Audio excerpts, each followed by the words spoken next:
What is up, though, Lions fans? It's your boy, Motor City Don P, MC, DP, 313 on X. And that's pretty much it. The Motor City Cats, we back at it. Came to give you stats, none of that static. Whatever you do, make sure you keep your Lions news pragmatic. And we're going to go ahead and we're going to get into a little bit of a preview today.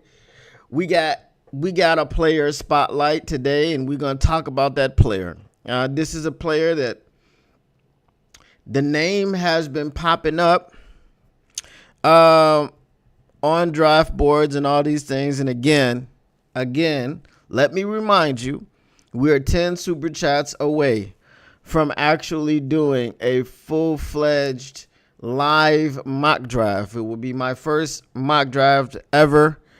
So, you know, I gotta get some bread to do it. Cause I'm not sure how it's gonna go.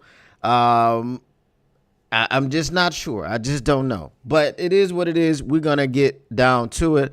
Another thing. So now that Taylor Made Media is here, he shared a tweet with me. Yes, I did know this, but the NFL in 2026 will be playing games in Melbourne, Australia.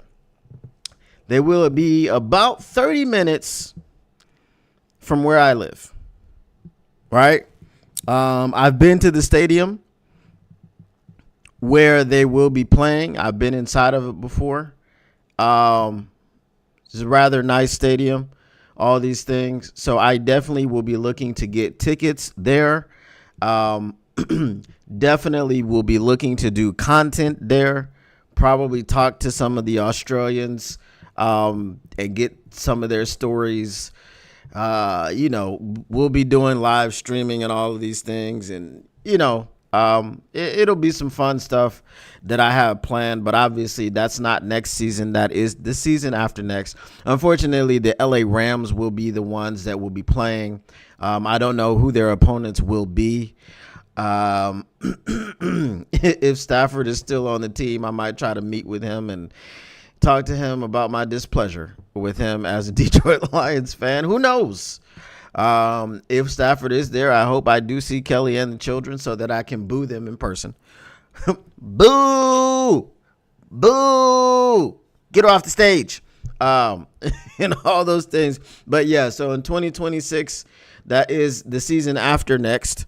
There will be, I believe, 3 games coming to Australia, and it should be a lot of fun. I'm definitely going to try to be there and try to get the content.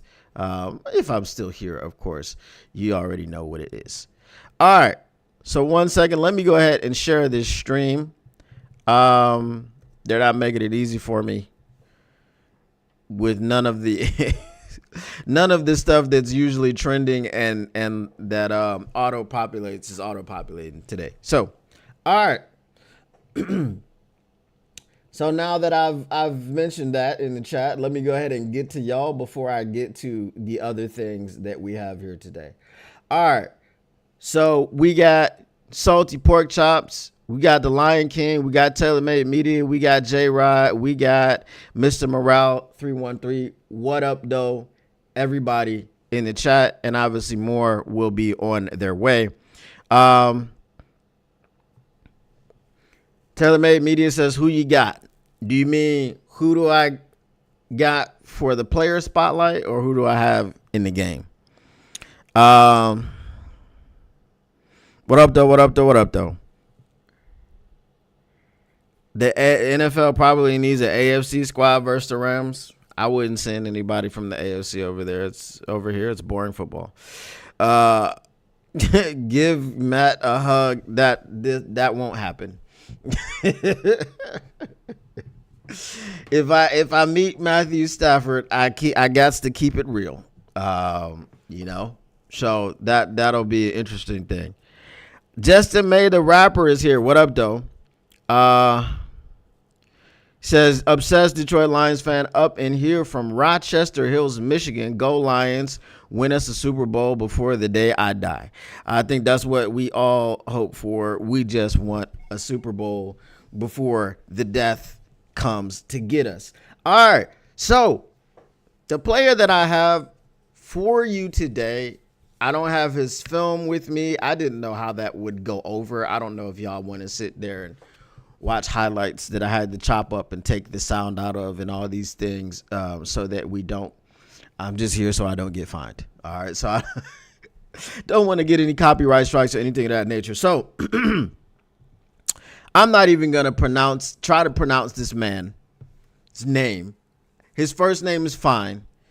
His last name, I'm not sure. His first name is Princely. We'll just call him Princely U. Now, Princely is a name that I have been seeing around. Suggested, and they were really excited about potentially drafting him with the number 28 overall pick. I'm going to do this in a different way. And in the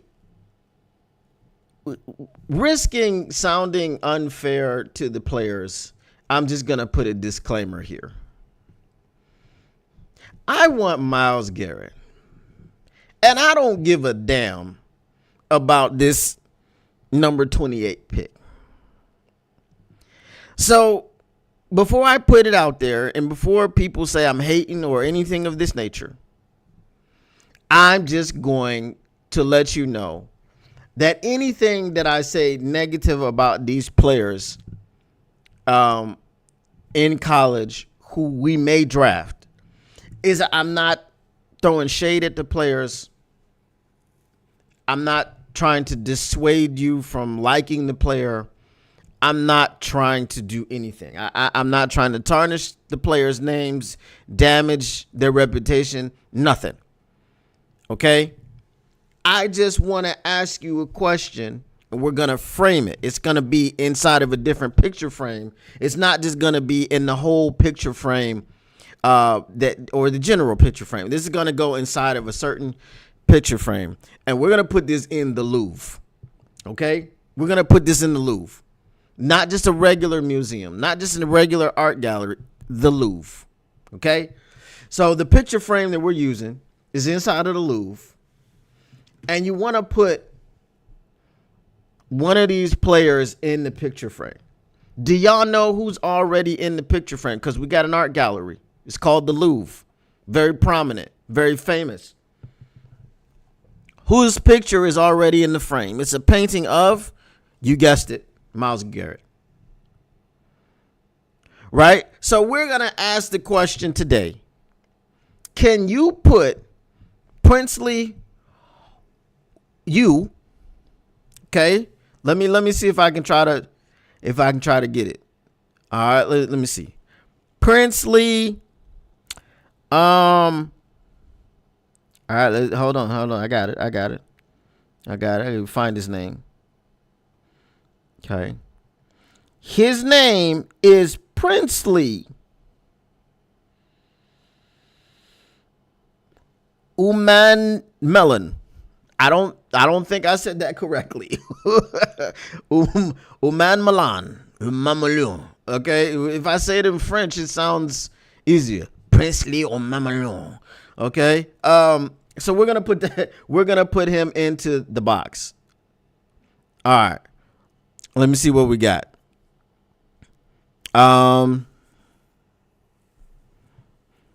He said, I'm planning on making some Lions rap songs this year. That's what's up. The man just wants who he wants. Is there anyone that we draft that will make our 53? I'm pretty sure that somebody will make the 53. I mean, our 53 ain't bulletproof. We do have depth that we need. All right. So has anybody, I need a volunteer. Not really a volunteer. I just need to help the conversation go. Has anybody watched any tape on Mr. Princely Umemelu? Okay. If you look at the way his name is spelled, you'll understand why I'm saying it that way. Princely Umemelu. Because I really don't know how to pronounce it. I'm sorry. And I don't want to besmirch this man's name. But has anybody watched this film? Anybody watched any of the highlights? Anything? Mr. Morale says no. He says hell no. Hell to the no.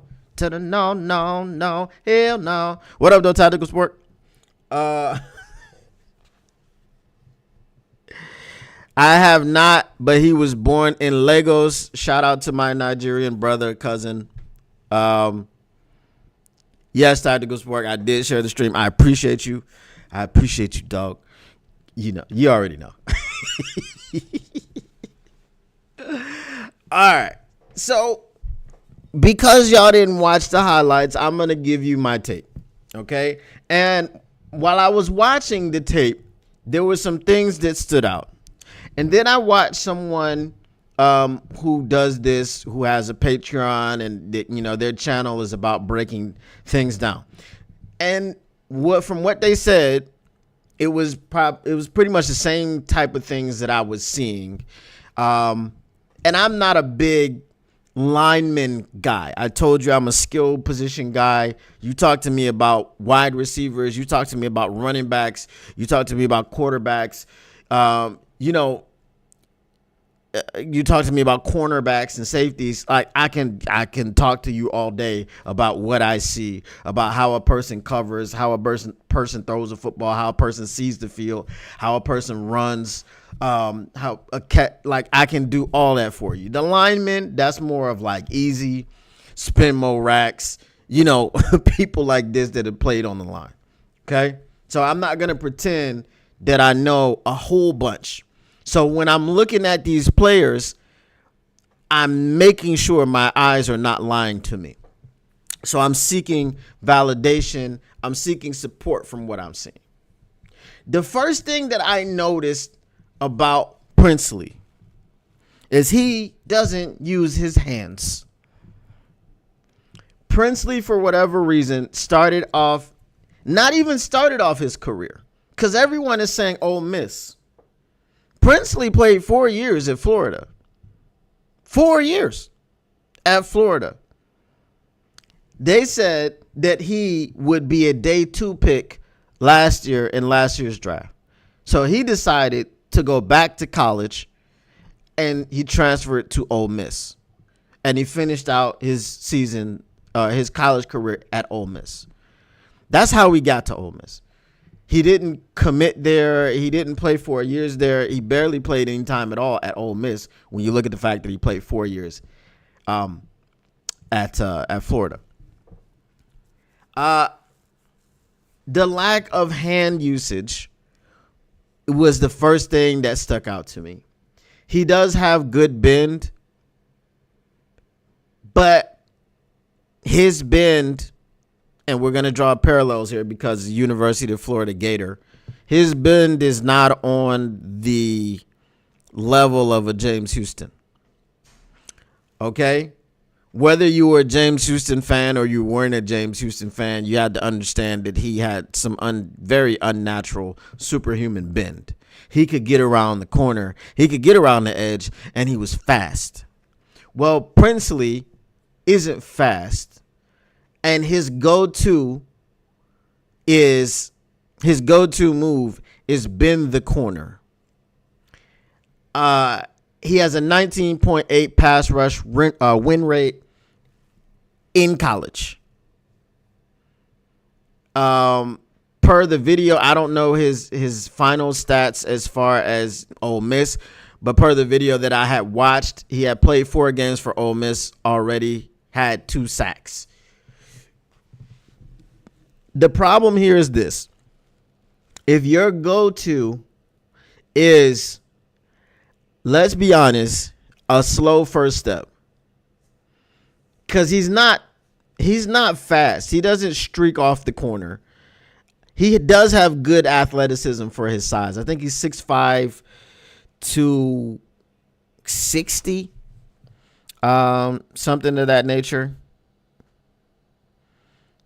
260, 270.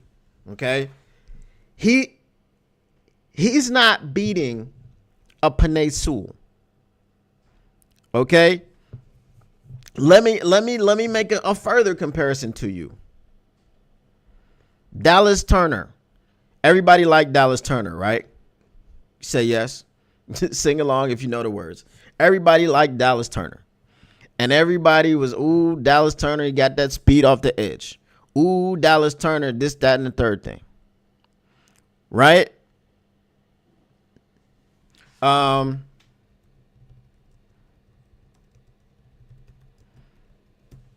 just making a point here. Dallas Turner had 3 sacks. And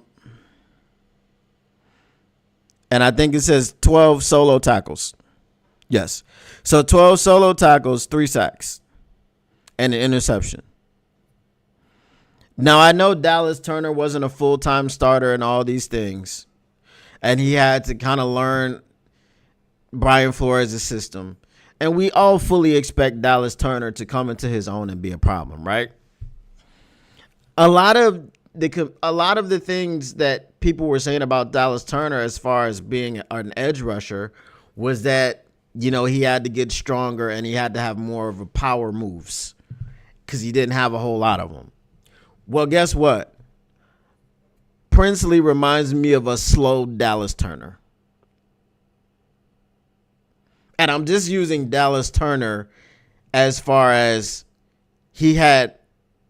Dallas Turner's college production, I believe, was a lot better than Princely's. But a guy that doesn't possess a lot of power moves and uses his speed to get to the quarter and uses his athleticism to get to the quarterback. Yeah, Dallas Turner could do that. Princely can't. But then Princely does that. That is his go-to move. In college, that works. It works in college. Let me see another guy here that some people were high on. I was not high on this guy. All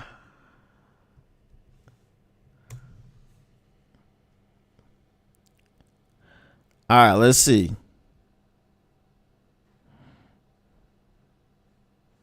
Okay. This guy had one more sack than Dallas Turner with 4 as a rookie. Cool. He had 16 and 16. He had 16 solo tackles, 16 assisted tackles. And he did have 3 forced fumbles. Okay. This guy was Leatu Latu. I wasn't a huge Leatu Latu fan. Okay. At times, to me, he looked like he was kind of lazy, kind of plodding, wasn't even really trying in college. And obviously 4 sacks is good for a rookie.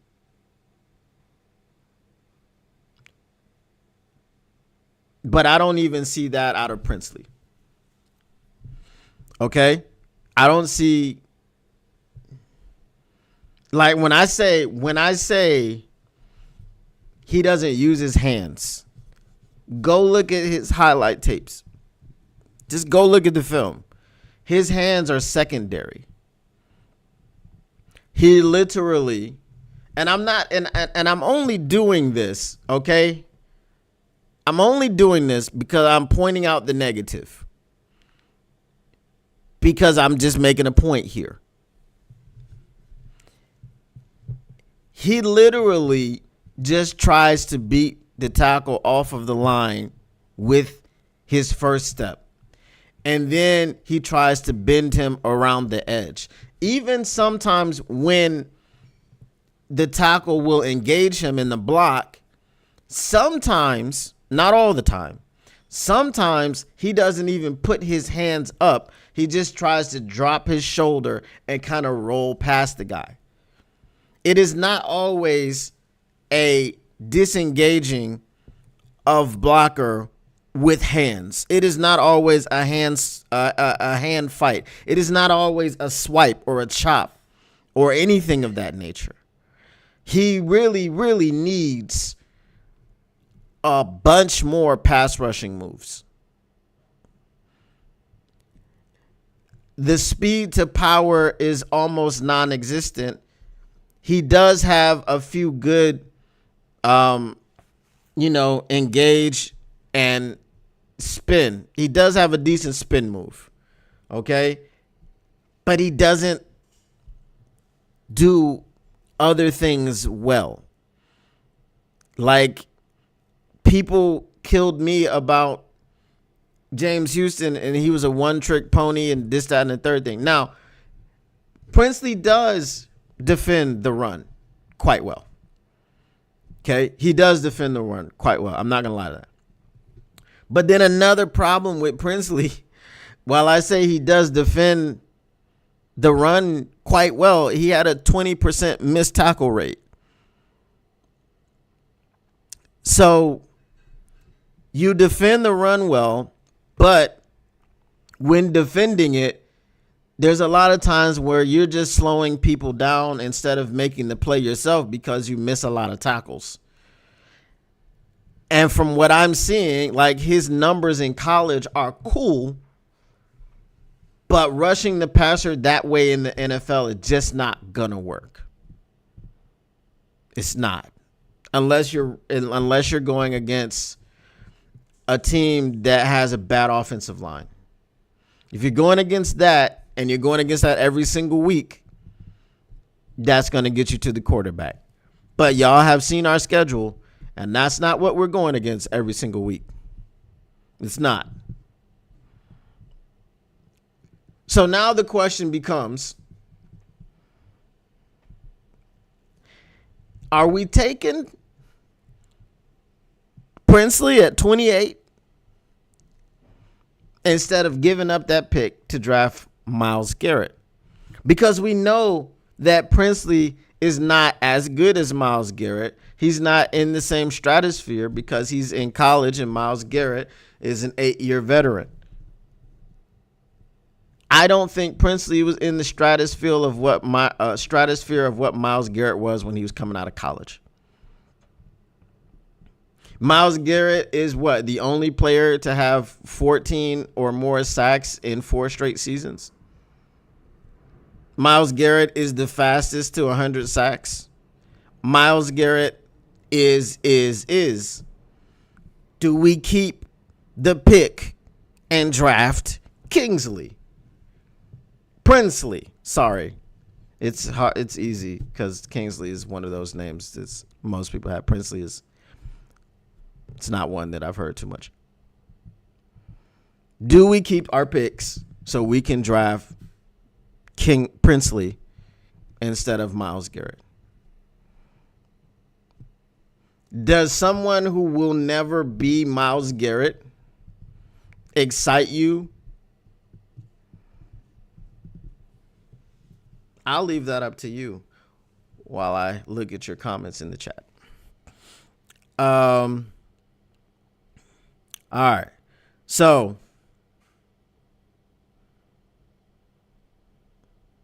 at the shop getting your brakes done. Yeah, I'd do them myself for $50.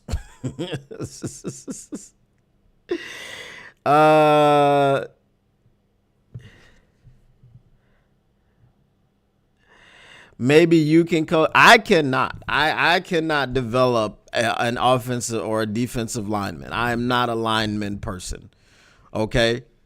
But you're saying in general you can coach. Yes, you can coach what he doesn't have, and you can help him to develop what he doesn't have.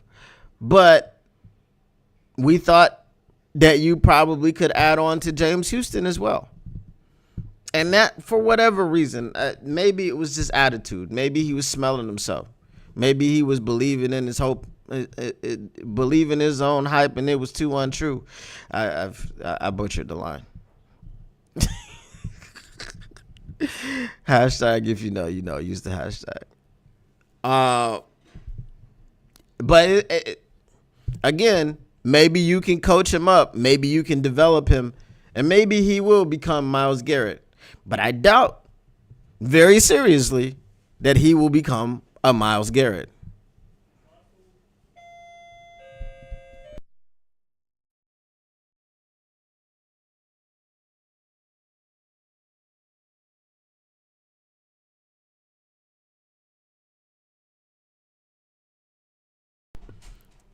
Wow.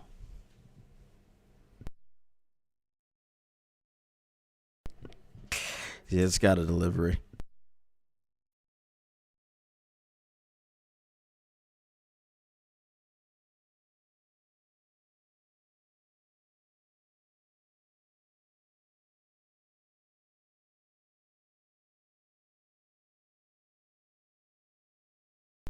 All right. All right, let me see some of these. Shamar Stewart and Savion. See, J Rod, I gotta go through these, man. You can't just be throwing names at me. uh how are you 6'4" and 260 and missing tackles? I don't know. Mr. Morale 313 says, nah, he ain't it. I don't know, but I wouldn't call him princess. Okay. Newsflash. Garrett said his QB can't be a game manager. That eliminate.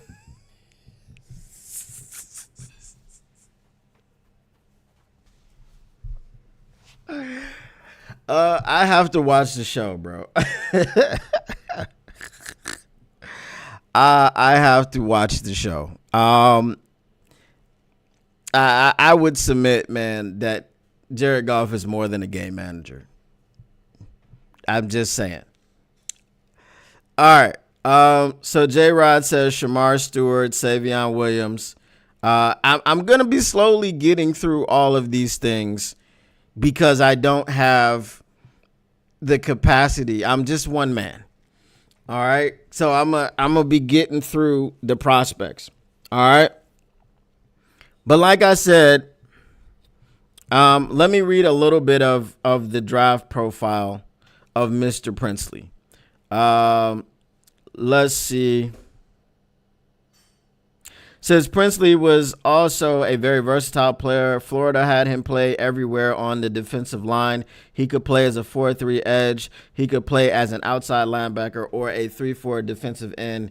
And he even took some snaps on the interior. He's a very versatile edge prospect, and I think you can find a role in almost any defensive scheme form at the NFL level. He also has the size to be a versatile defender as well. He is 6'4", 255.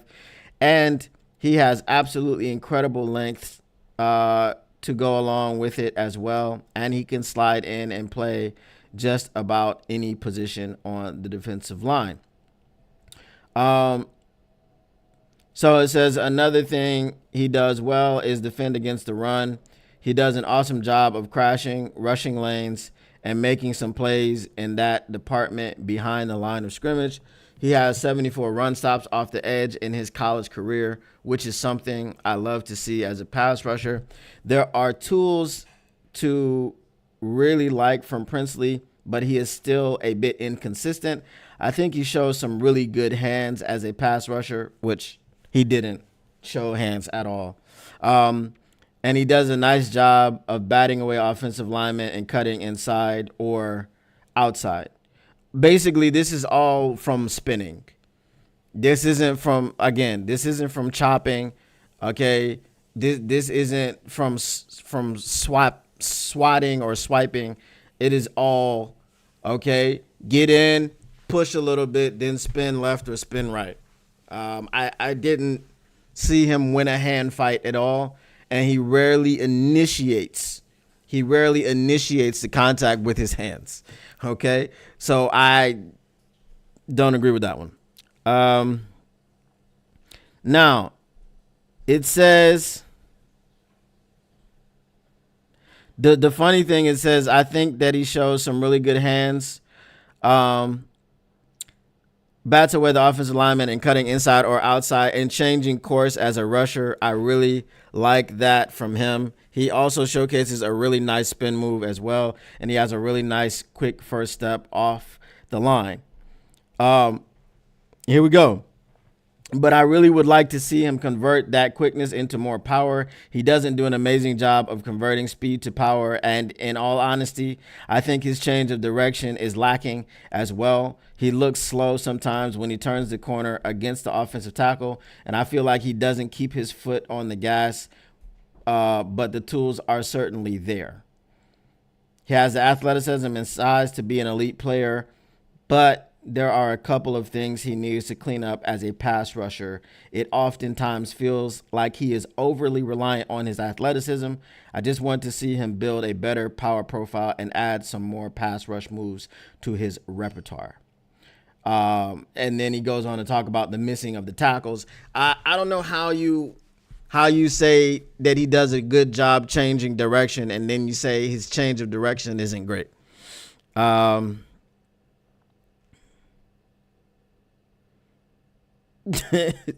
He said, I don't know why you thought he was taking shots at Jared Goff, man. Listen, that's not what players are doing. Players aren't taking shots at Jared Goff.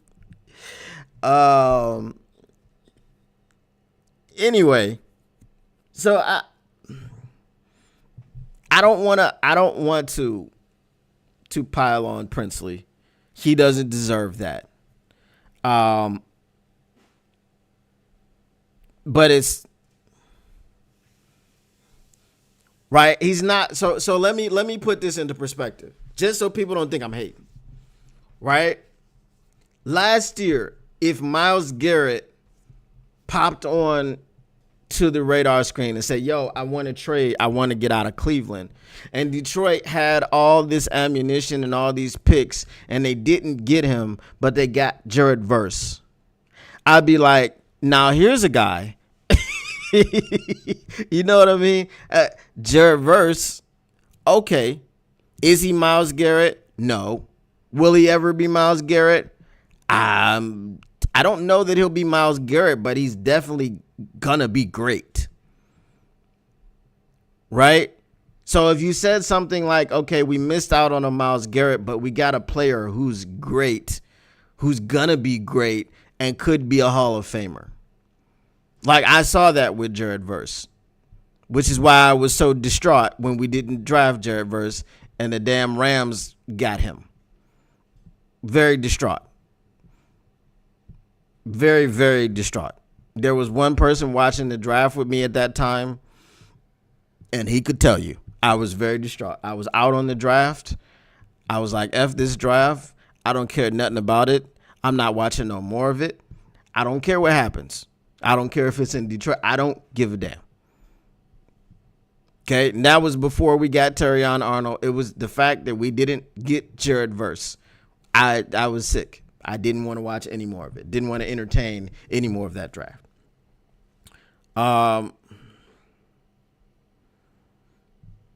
Donkey Kong says Brad Holmes is the best GM in the NFL. Brad Holmes is so amazing. Just love how awesome Brad is. I feel like there's some sarcasm. There, Donkey Kong. So TaylorMade Media says, so if one of the stipulations for any deal involved with Myles Garrett is he won't play with a game manager at QB, there are playmakers at QB all over the NFC. There are playmakers at QB all over everywhere. But I don't think that would be a stipulation. And game manager means what? What does game manager mean in the grand scheme of things?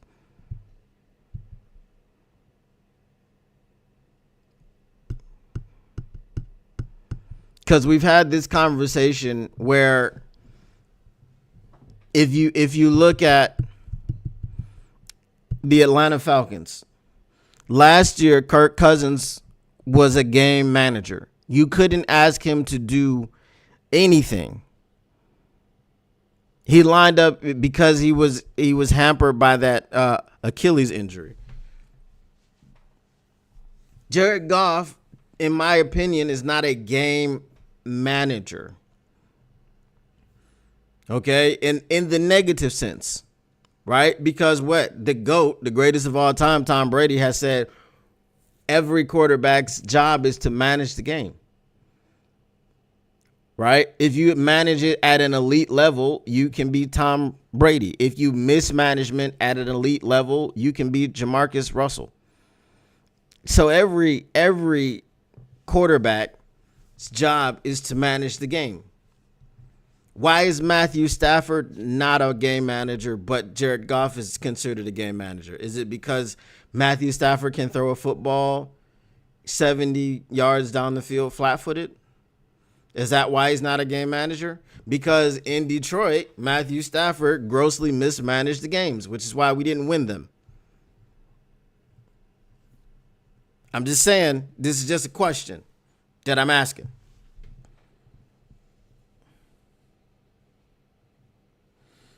Right, Donkey Kong says he's top 5 in the NFL. That's pretty good.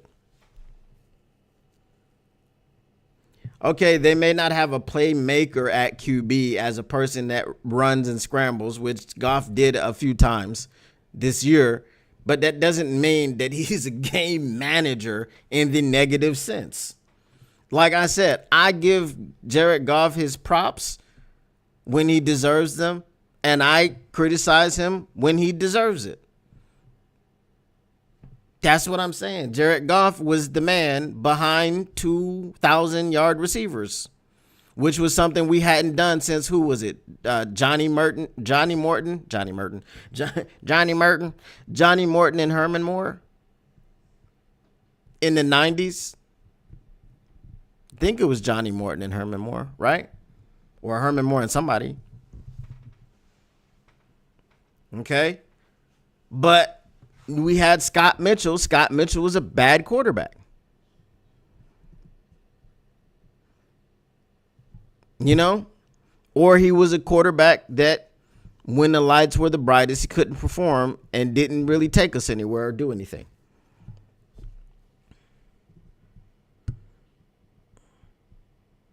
People want to get a renegade quarterback because he's never been afraid to say what's on his mind about anything. Anything?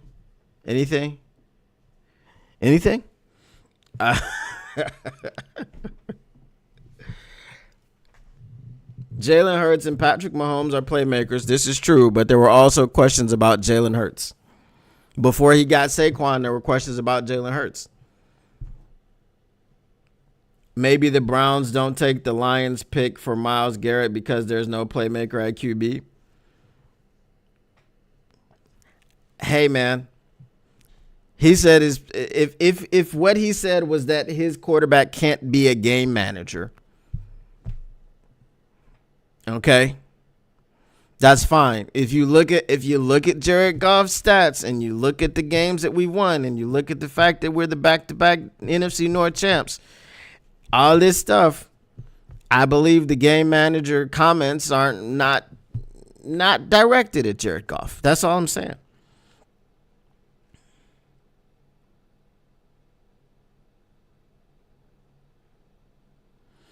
You said a game manager is top 10 on any NFL team.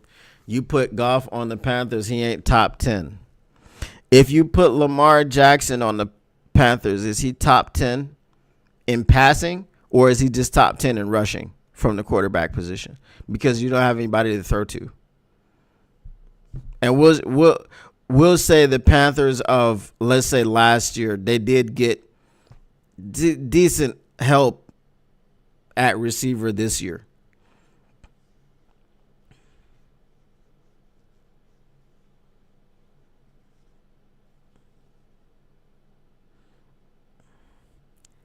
But why is it either playmaker or game manager? I don't understand. Everybody's job at quarterback in the NFL is to manage the game.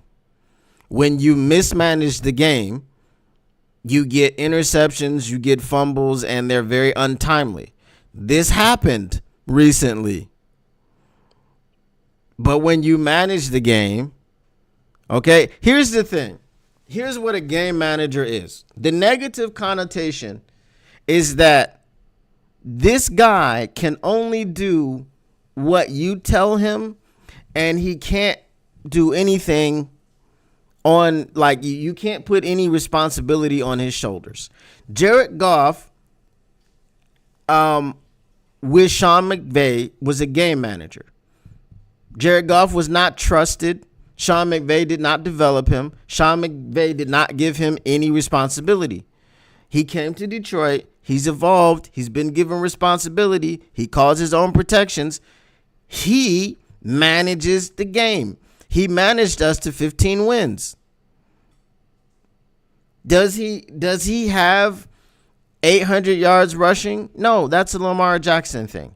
Is he going to run you over while getting 50 yards rushing a game? No, that's a Josh Allen thing.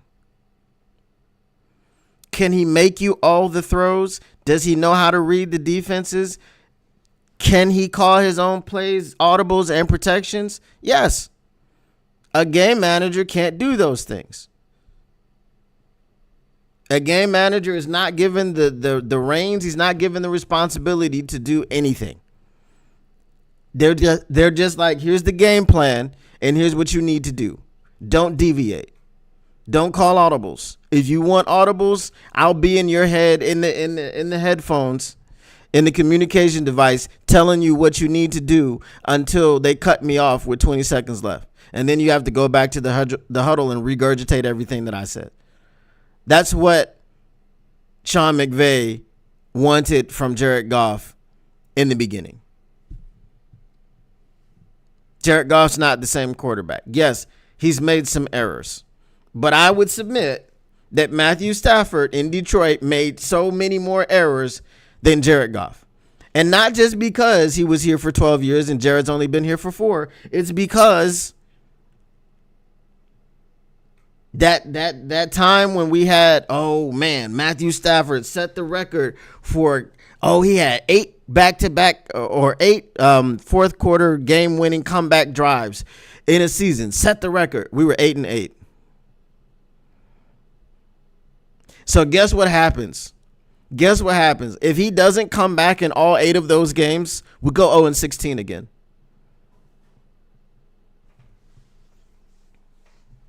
I'm just saying. We pat people on the back and we go 8-8. I don't get it. Newton labeled Goff a game manager, but he wasn't saying it in a negative way. He retracted his statement. Go back and watch what he did, the list of quarterbacks, and he wasn't saying it in a negative light. I saw the episode. I saw both of them. Go back and watch both of them. How many INTs did he throw? Who, Goff? In the season? What did he throw? 9, 10? Everybody loves Jordan Love. Jordan Love threw more than that.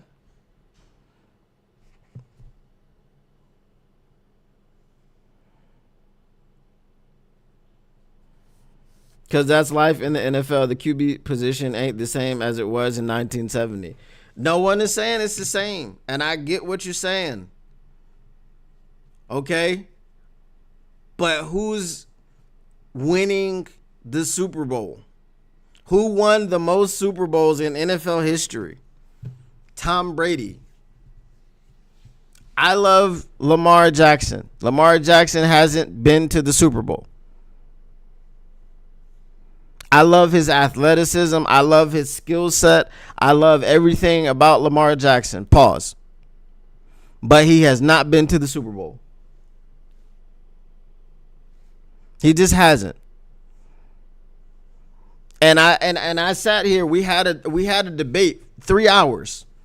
We had a 3-hour debate, okay? Because people were coming at me. My take was this, and I think you were here, TaylorMade, that the league is going in the way of mobile playmaking quarterbacks. Okay? The league is going in that way. And every team except for, you would say, Jared Goff has a mobile quarterback with some mobility that you expect. You expected a little bit of mobility from Jared Goff this season. Okay? But now when everybody has this type of quarterback, everybody don't win. So what are the odds that you, as the only team in the NFL that doesn't have a quote-unquote mobile quarterback, has a chance to win the Super Bowl? The odds are 1 in 32. Just like everybody else's.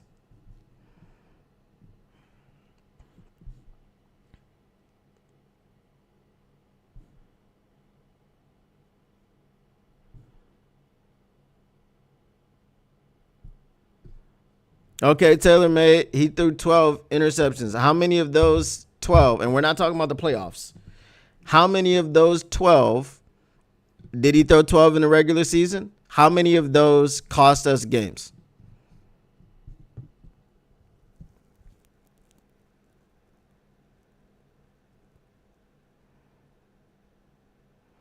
That's not the bottom line. That doesn't make sense. Myles Garrett wants to win a Super Bowl.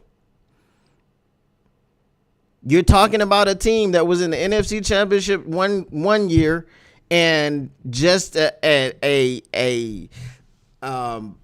turnover fest away from going to the NFC Championship game back-to-back years. And I keep saying this. The NFC Championship game was not Jared Goff's fault. The divisional, I say it was. And I'll say it whether the lurkers are here or not, waiting to unsubscribe. I don't care. Okay? If you want to unsubscribe because you can't handle the truth about what transpired, if you want to unsubscribe because you do believe that 4 turnovers from your quarterback had nothing to do with you losing a 14-point game, I can't help you, and you can go ahead and unsubscribe. I do not care. I am not going to sit here and placate you people anymore, okay? Look, on this podcast, we're talking the truth about the players. If J-Mo does some really egregious stuff, I'm going to say something about it. Y'all know I'm the keeper of the J-Mo, official keeper of the J-Mo. Love me some J-Mo. If Amon-Ra St. Brown drops a pass on a 4th down that costs us a game, I'm going to tell you Amon-Ra St. Brown cost us the game. Yes, there are other factors. There are other factors that happened and it didn't, and maybe we shouldn't have been in that game, in that situation, right? Just like with Lamar Jackson and Andrews. Yes, Andrews dropped those passes, right? He dropped the pass that was going to be a surefire 2-point conversion because he was wide open in the end zone, and he put them in that situation by fumbling. But guess what? Lamar Jackson turned the ball over twice in the first half. Without those turnovers from Lamar Jackson, you wouldn't have needed the 2-point conversion from Mark Andrews. Because what happened is Baltimore came out and drove down the field. Baltimore was a score away from taking control of that game, just like the Detroit Lions were 1 score away from taking complete control of that game. And turnovers matter. Turnovers shift momentum. Turnovers put a team, the Lamar Jackson turnovers took the Buffalo Bills from saying, damn, this might be 35-10 again, to, oh, we got this. Because they came out and gave them their best punch, and had the Baltimore Ravens just been running along like nothing happened, and that was a team that already beat you 35-10 earlier in the year, you kind of get deflated. But when you give them the ability to believe that they're still in the game and they can play with you, they play with you. and you lose. That's what I'm saying. So I'm just gonna give you the truth about what happens. I'm not gonna sugarcoat it. I'm not gonna say that it wasn't someone's fault if it was their fault. And I'm not gonna say that they don't deserve praise if they deserve praise. I'm not gonna do it. I'm not a hot take artist. I don't do that. I'm giving you my honest opinion of the way that I see it and the way that it is, because my opinion is based on facts. It's not, and it's based on truth. It's not based on what I like. Jeff Okudah sucks because he sucks, not because he went to Oh Hell No State, because he's a garbage football player. I love J-Mo. J-Mo started off his career at Oh Hell No State. I'm the biggest J-Mo fan that there is. I don't personally like Oh Hell No State. I'm personally a Michigan fan. Hate Oh Hell No State. Won't even say the name of the state. It's not Ohio, it's Oh Hell No.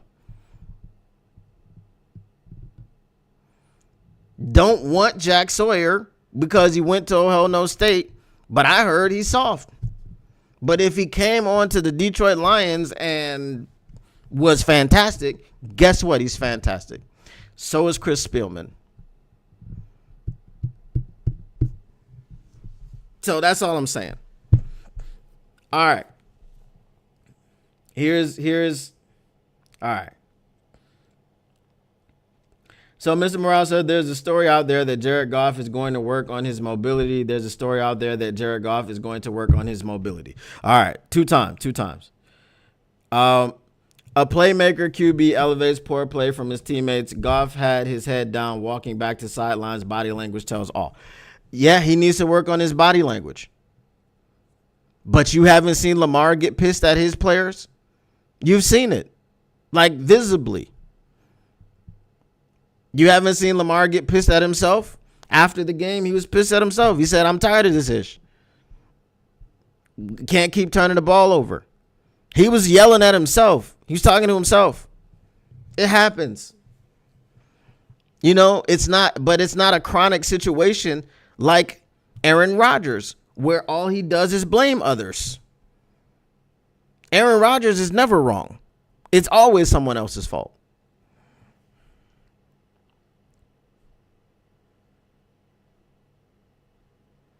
You said I didn't bother to write down what happened with the 12. I just know that there were 12. Jordan Love threw 12 in his season where everyone was slobbing on him like corn on the cob. Checked in with him and do the job. Don't have to ask. Don't have to beg. I won't finish that. All right.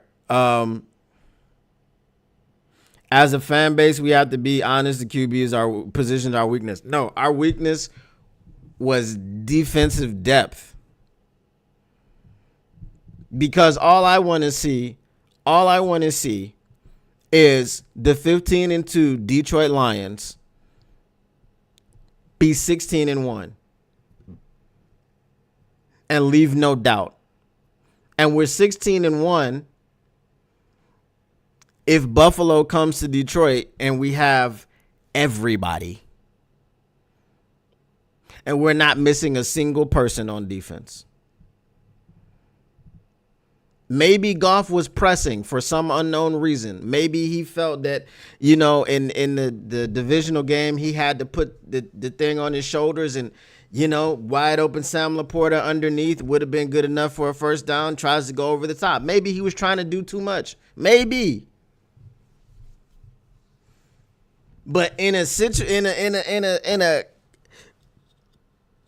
historical season, okay? And I understand the Jared Goff stuff. In a historical season where Jared Goff did something in one season that no other quarterback has done, it was 3 different categories at any point in time in their careers. They've never amassed these 3 things at any point in their career. Jared Goff did them all in one season. This means not even Tom Brady did it. Not Aaron Rodgers, not Drew Brees, not Peyton Manning. None of these quarterbacks, not Joe Montana. Jared Goff is the only one. And listen, to me, I'm gonna tell you the one area that Jared Goff needs to fix: the multiple turnovers. I can live with a turnover here and there. I can live with a game where you throw for 500 yards, 3 touchdowns, and 1 interception. I can live with that. But what I don't want to see is 500 yards, 3 touchdowns, and 4 picks. I don't want to see the 4 picks or the 4 turnovers. That's what he needs to fix, in my opinion. Yes, we love the mobile quarterbacks. We love the quarterbacks that can rush for 500 yards in a season or rush for 100 yards in a game. We love to see that. It's great because you believe that you can get out of any jam that you're in as long as a quarterback has the ability to run the football. And I love Lamar. Pause. Josh Allen is a phenomenal quarterback and athlete. Neither one of them has been to the Super Bowl. Jared Goff has. And Jared Goff was on the cusp of being in the Super Bowl twice with 2 different franchises, which is not an easy task.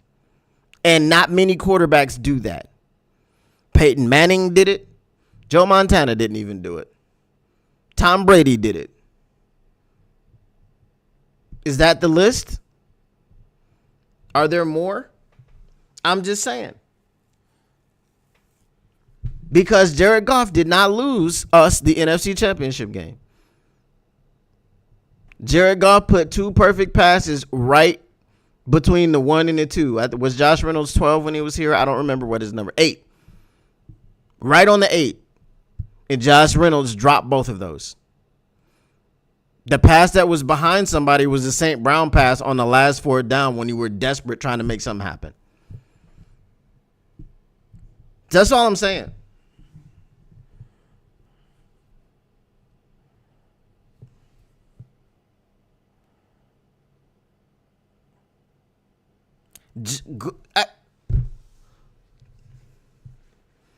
Lamar Jackson is surrounded by juggernaut and talented players. He has Derrick Henry, for goodness sakes. And he has one of the most prolific tight ends. Zay Flowers is very good. Isaiah Likely has come on as a threat, as a weapon.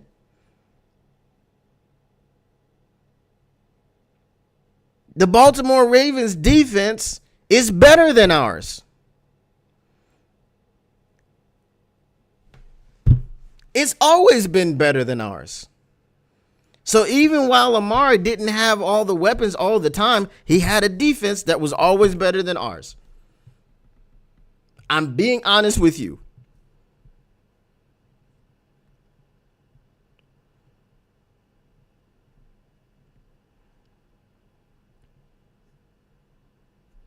I'm just saying.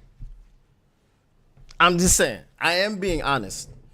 I'm not being a Goff slappy. I'm just trying to say that Goff isn't the problem on our team. The problem on this team this season was the fact that everybody and their mother got hurt on our defense. That was the problem.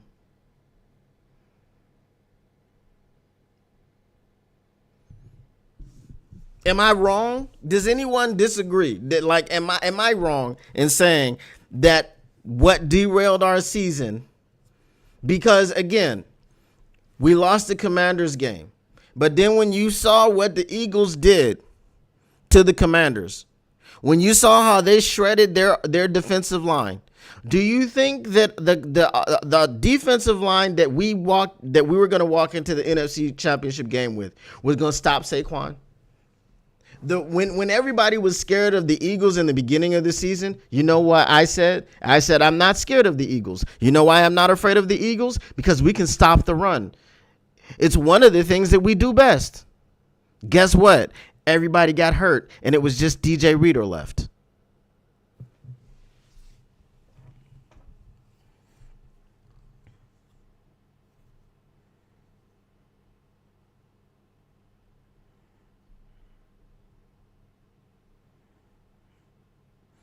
Why are we trading Goff for Allen to see who goes farther? Allen has never beat Patrick Mahomes in the playoffs. So what happens there? When you get to, let's say, all right, Goff for Allen, that was the missing piece. We just needed Allen. With our current football team, with the defense the way that it was, do we go to the Super Bowl and beat Patrick Mahomes?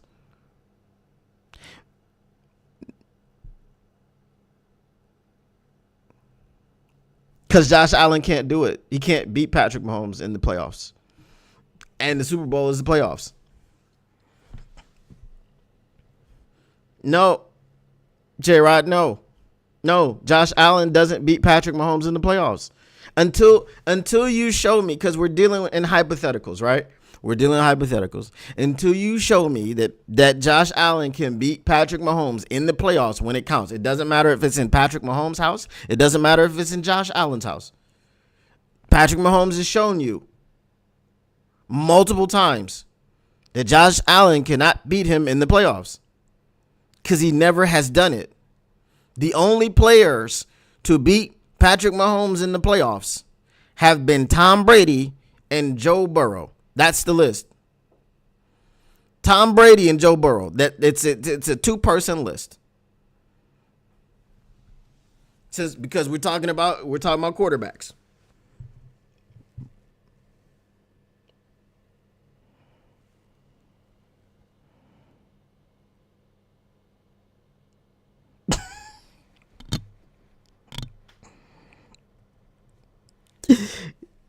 The Chiefs are a better team than the Buffalo Bills.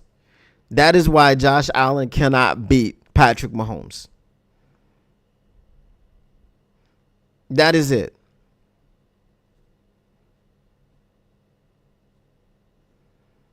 That's all.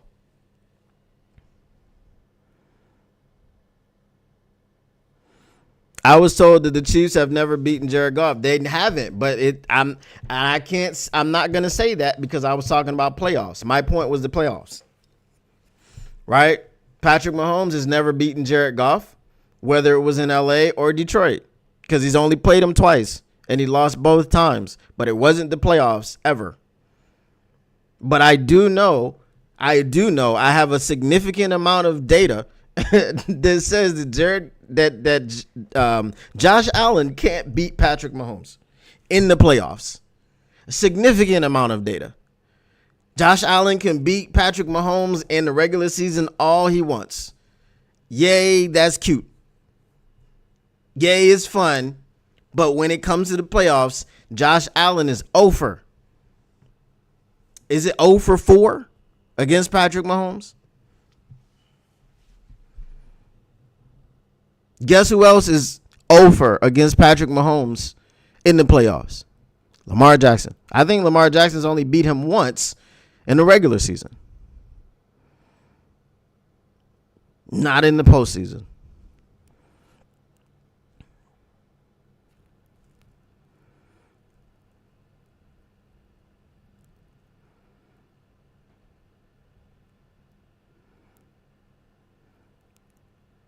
Yeah, good evening to you. Bro, tailor-made. Mahomes and Goff have never played in the playoffs. This is what I'm saying. The not being able to win is the playoffs. Right? Josh Allen has never beat Patrick Mahomes in the playoffs. Jared Goff has never had an opportunity to beat Patrick Mahomes in the playoffs. They've never played in the playoffs. Had the Detroit Lions gotten to the Super Bowl, which everyone thought they would, this would have been their first meeting in the playoffs. That's all I'm saying.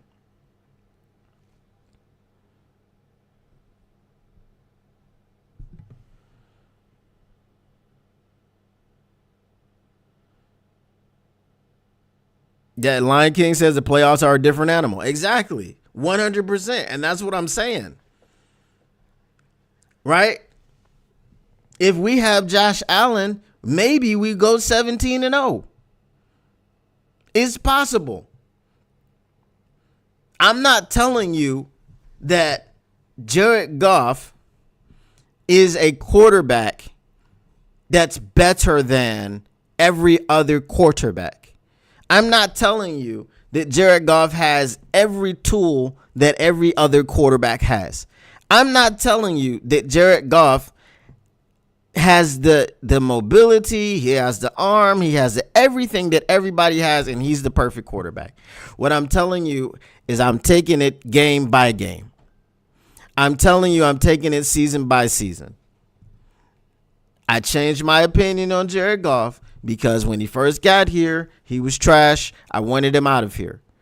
By the second half of season 2, I was starting to see some changes. By season 3, yep, I saw the changes continue. By season 4, which was this season, I saw the changes continue.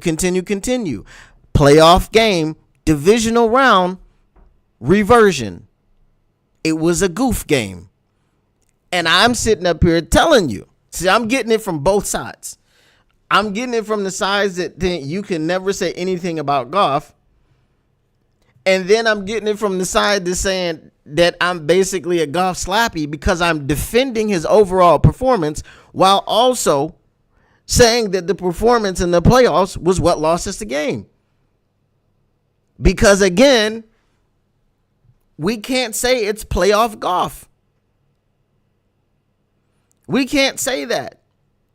Because in this situation, in Detroit, Jared Goff is 2-2 in the playoffs. Okay? He's 2-2. The 2 losses are not the same. The first one had nothing to do with him. The second one was his fault.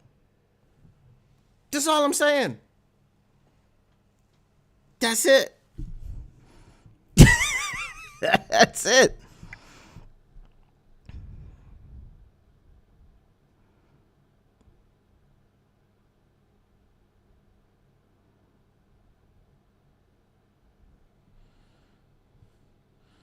Yes, he choked him.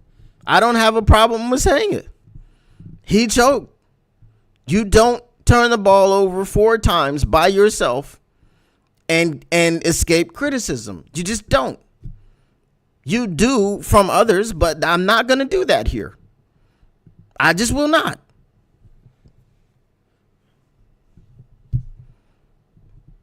You know, but if you throw 5 touchdowns yourself and you have 3 other players on your team who fumble and the other team gets the ball and gets 21 points off those fumbles, I'm not going to say you lost. Because you did your job. You threw 5 touchdowns. You couldn't overcome the three fumbles. So just like the people, Amon-Ra St. Brown and whoever else, Jahmyr Gibbs, you know, they got in the end zone, right? They did their job. Did they fumble? No. J-Mo did his job. He got in the end zone. But did he also throw an interception? Yeah. So he was part of the problem. You know, but you don't get to say, oh, well, Jared Goff played a good second half. So did Lamar Jackson. And if we're being quite honest, the reason that game did not go to overtime was because Mark Andrews dropped a wide open pass. The reason that they were in a situation to go to overtime is because Mark Andrews fumbled a football and Buffalo went down and got points. But Lamar Jackson put his team behind the 8 ball with those 2 first half turnovers. It happens. It's okay. But Lamar does not get to escape blame because he did turn the football over twice in the first half. I don't care if Jared Goff played a great second half. He turned the ball over 3 times in the first one. And the last time I checked, football was a game of 2 halves. It's a tale of 2 halves. Much like a tale of 2 cities.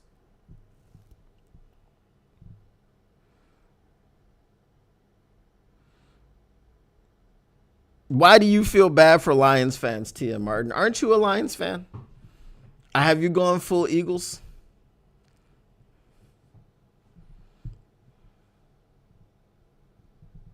Teams rally around the QB with confidence, and they rally around Goff all the time. We were 15-2. Goff is not the same quarterback that he was when he got to Detroit. I'm just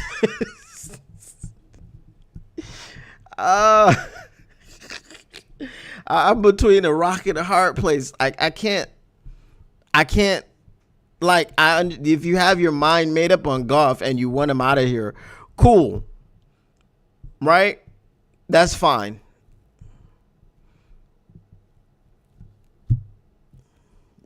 What I mean, I don't know, man. I don't know.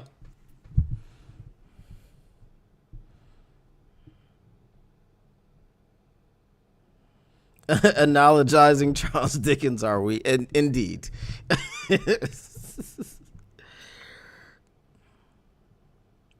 You can't get excited about the Lions organization anymore, and the ticket prices are too high.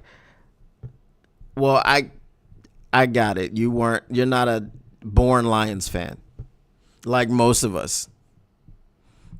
So I get that. But as long as you say subscribe to the channel, it's all good.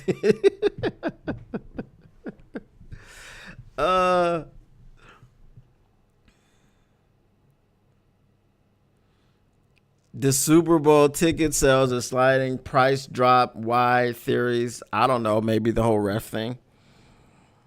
I don't know.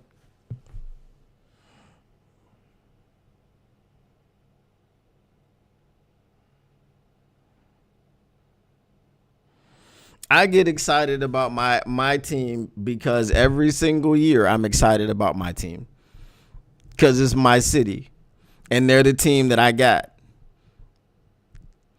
Right?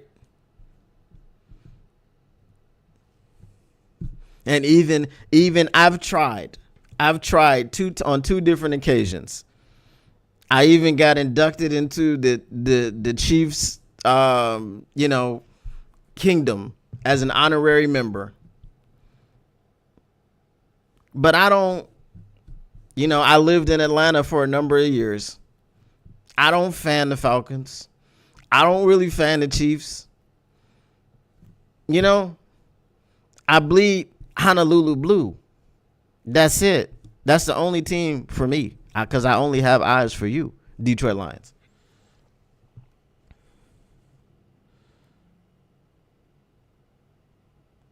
Apparently not. The NFL disses the Lions too much. That's why the prices dropped. Oh, well, maybe all the Lions fans that bought tickets to the Super Bowl are selling their tickets. I don't know.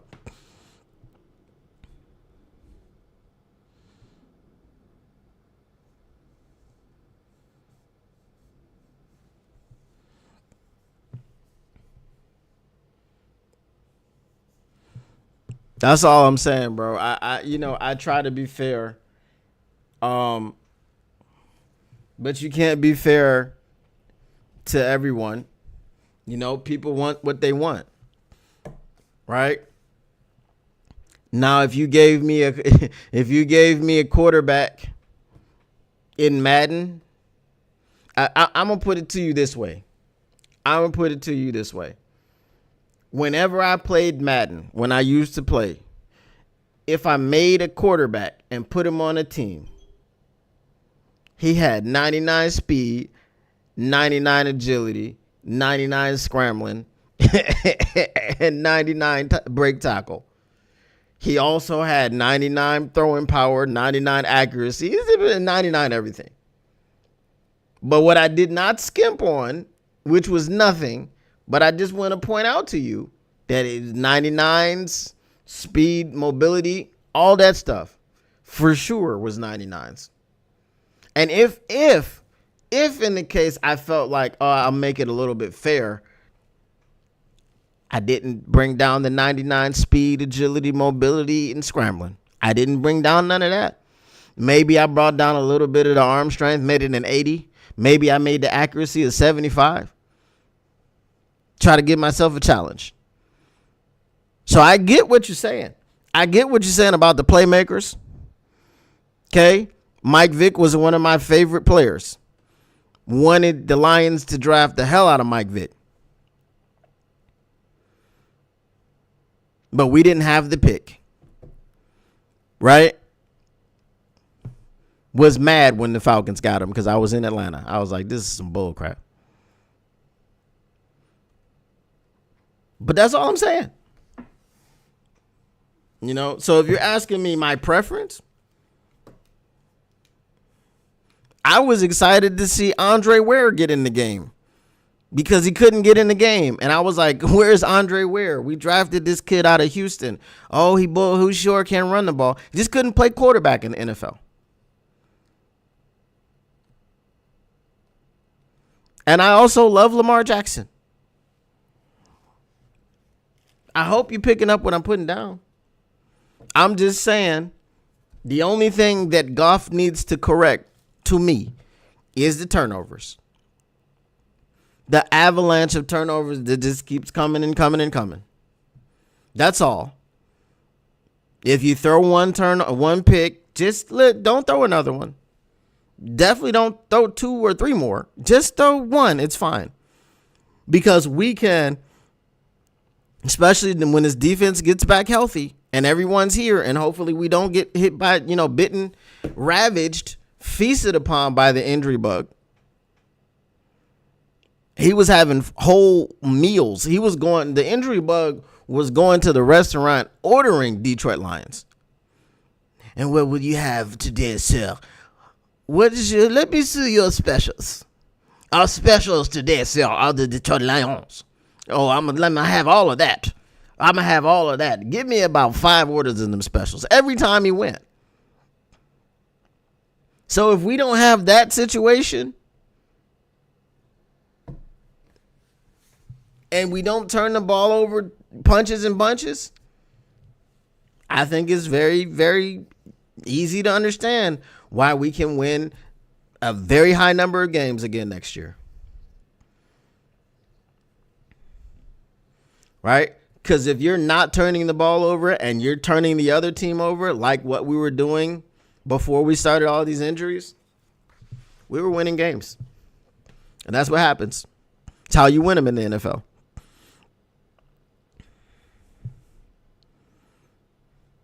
Love Teddy B since his college days, but Teddy B ain't Teddy B who he used to be. Because after that knee injury in Minnesota, he wasn't that guy ever again.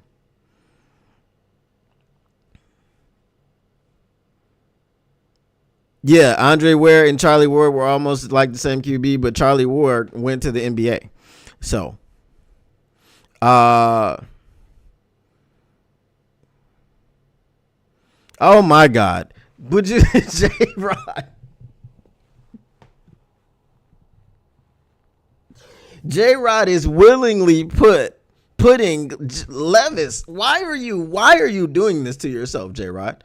Will Levis is garbage. He's garbage. TM says my problem is the NFL and its atrocious refereeing and game manipulation and failure to promote coaches of color, etc. I'm going to watch the Super Bowl more so out of curiosity. I'm a skeptic. NFL is sus. But TM, you're a football fan. FIFA is the most corrupt organization ever constructed. Everybody knows this.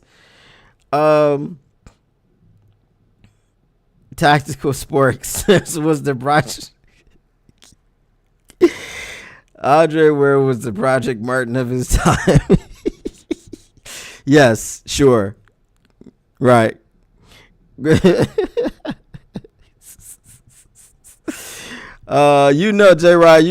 Will Levis is trash, bro.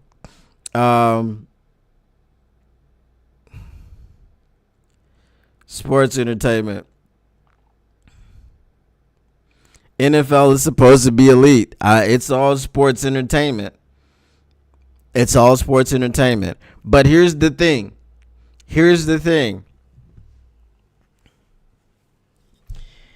Did the Bills make all of the plays that they could have made to win that game?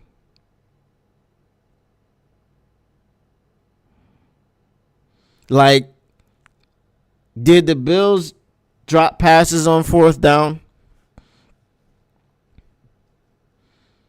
Right?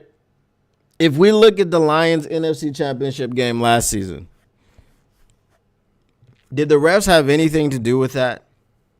Or was it just that the Lions lost?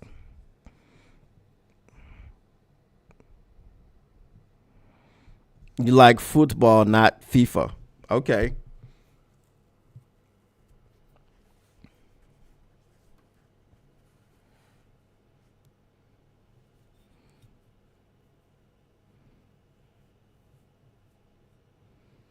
SEI, what is that? The sports entertainment industry?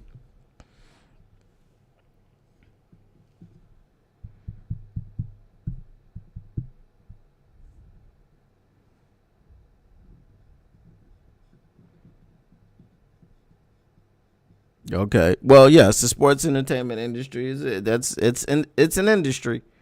But also people, you're dealing with players who are dropping passes or who are fumbling footballs or who are failing in some capacity, in some aspect.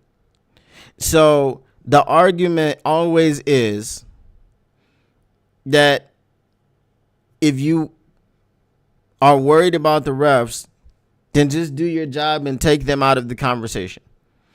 Unless they just start changing rules in the middle of games. And Lions fans, we know a lot about that. Like the Calvin Johnson rule. They just change rules in the middle of games. I think, and you know what I think? I think William Clay Ford was messing with somebody in the NFL community's family. I'm just saying. That's just a thought. I don't have any evidence to corroborate that. Nothing. Right? Who's edgy? I'm not edgy. I'm just talking. We're having a discussion.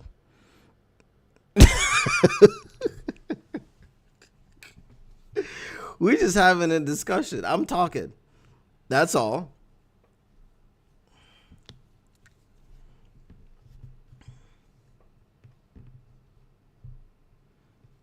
Or are you talking about TM?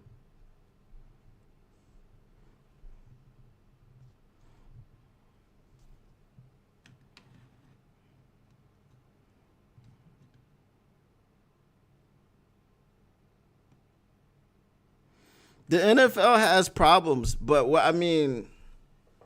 I grew up watching the NFL.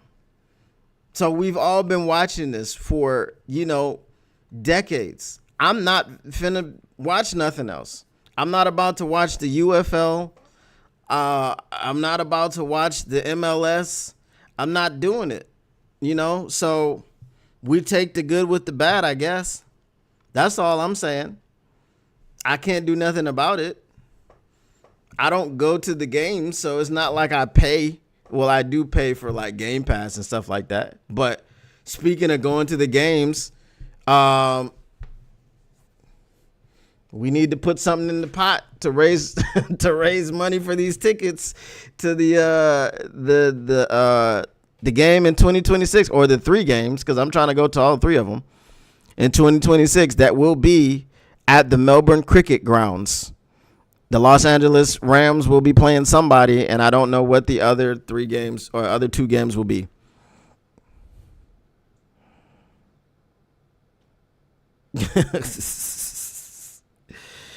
I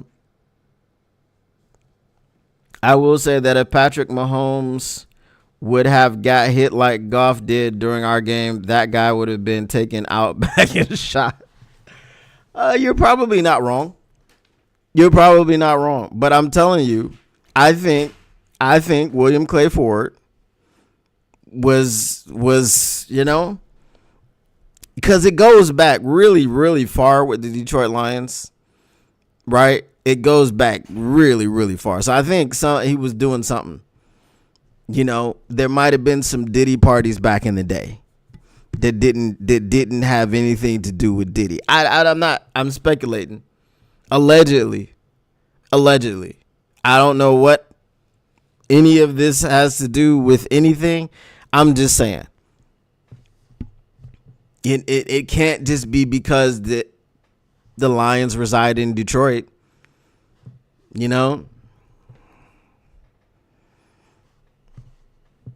I don't know.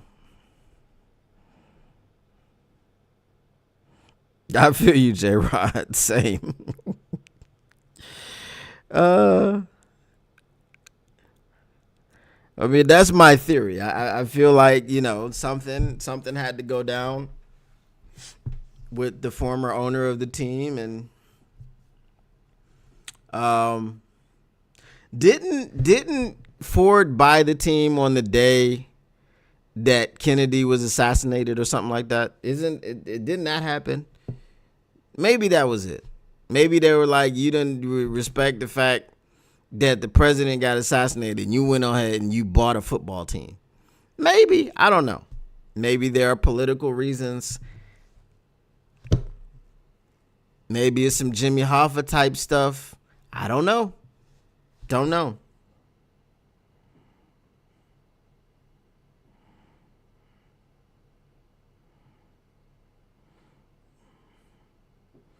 And maybe because Clay Ford was treating the Lions that way, the NFL got used to treating them as a second-class organization. I don't know, man. It's deep-rooted. It's been a really long time. I don't know how the Pistons used to get. Well, listen, the Pistons used to beat the hell out of people, so I guess you get a bad rep that way. But I mean, a lot of people were doing that. A lot of people had enforcers. I don't know, man. I don't know. All I know is it's Detroit versus everybody. And when that started and why exactly it started, I don't know. They're not like us. And they don't like us. I have no clue. But we running out of football to talk, and that it doesn't really matter. But I've been up since 4 a.m. It is now 12:30 p.m. I'm going to go ahead and get up out of here. I appreciate everybody. I will not be here tomorrow. I will be back on Friday. And hopefully I will have some more people to look at. Again, remember, we are 10 super chats away from our goal of 20 super chats to do the first of its kind live mock draft on air. And it's the first of its kind because I've never done one. So like I was saying before, just a little bit of compensation because I don't know how it's going to go. I may crash out, bomb, and fail and completely tank my channel. I don't know. But we shall see. Once again, Motor City Cats back at it. Can to give you stats, not static. And whatever you do, I can't tell you what to do. Just like I can't convince you that Jared Goff is not the worst quarterback in the NFL. But whatever you do, make sure you keep your Lions news pragmatic. And we are out of here. Peace.